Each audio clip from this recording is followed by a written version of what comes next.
You're set to fight the legend that is Floyd Mayweather. Please tell me what made you agree to this fight.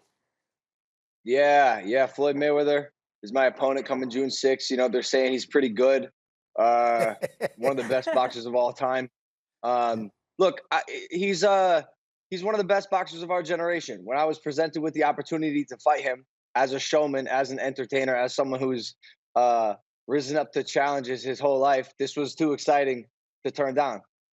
I can't knock you for not turning it down. That would be foolish. I mean, to be able to get in the ring and to make this money all at the same time, there's nothing wrong with that. I would ask, however, what level of sensitivity do you have to folks in the boxing profession that look at guys like yourself and your brother and say, you really may not deserve this opportunity? What do you say to that?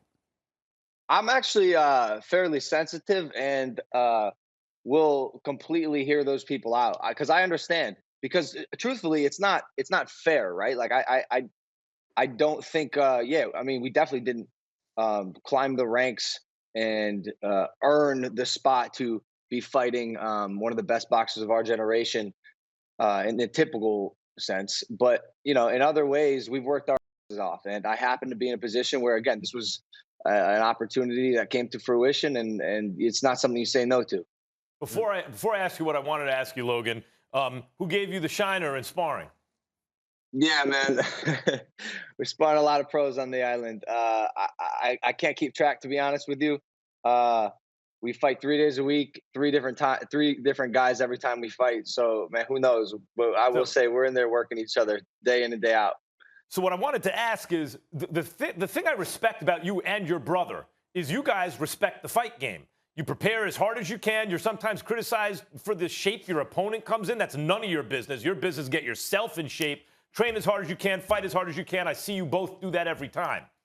But as a student of the fight game, as a guy who really loves it and respects it, how do you tell yourself that you have a chance in a boxing ring, even if he is 44 years old, as by your own admission, one of the, if not the best boxer of his generation? How do you get prepared to get in the ring and tell yourself, I'm going to beat him? Yeah, you're asking good questions, Max. So I think the biggest thing here, and it's obvious, is my height, my weight, my reach, and my age.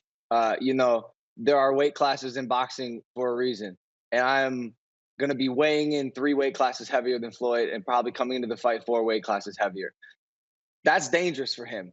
Imagine hypothetically that I know what I'm doing. Imagine I'm a very good boxer. Imagine I'm beating pros and sparring time in and time again. And Floyd comes in and he may realize he's in a little over his head because he's sparring a guy who's longer than him, stronger than him, powerful, has nothing to lose. Like, I'm going in there like, think about it. What happens if I win? The world's axis stands still. Time stops. It's the genesis. It's the greatest upset in the history of combat sports. What happens if I lose? Nothing. Life goes on. I can understand that. Let me ask you this question. When folks look at you right now, and you just said you basically have nothing to lose, and I don't blame you for that at all. But there are people that are going to ask the question, and they're asking this question already.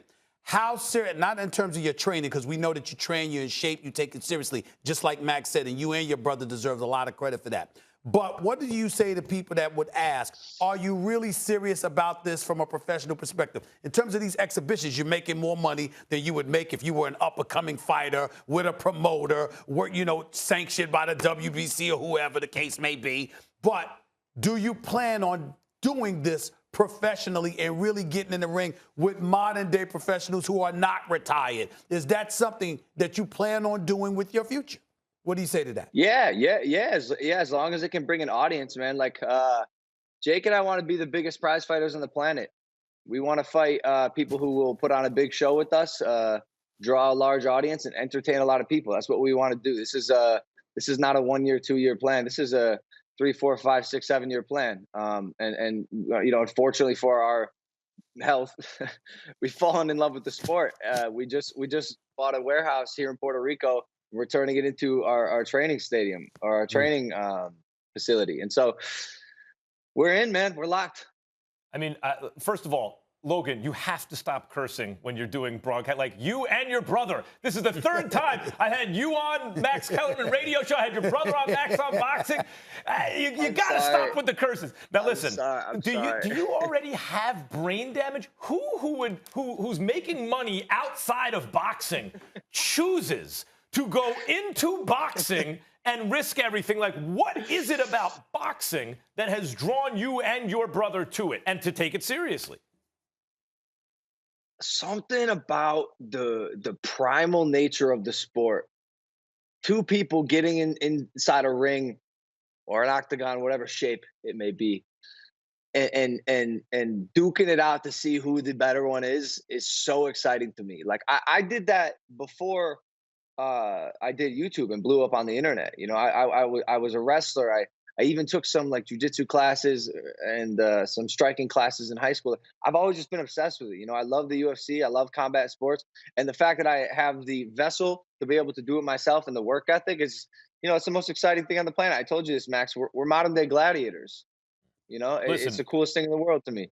Listen, I imagine it gets tiresome having to apologize sort of every time you come on a show toward people other fighters who feel like they've been waiting in line. But there are guys like Jamal Charlo and others who are like, I think it's great what they're doing. I'd like to fight on their undercard. They're bringing a new audience to the sport. You told me on my radio show that you and your brother would consider a fight. You would fight each other. Is that serious? Would you and Jake actually get in the ring and make an event? And how do you even build that up with all the trash talking you guys do before the event?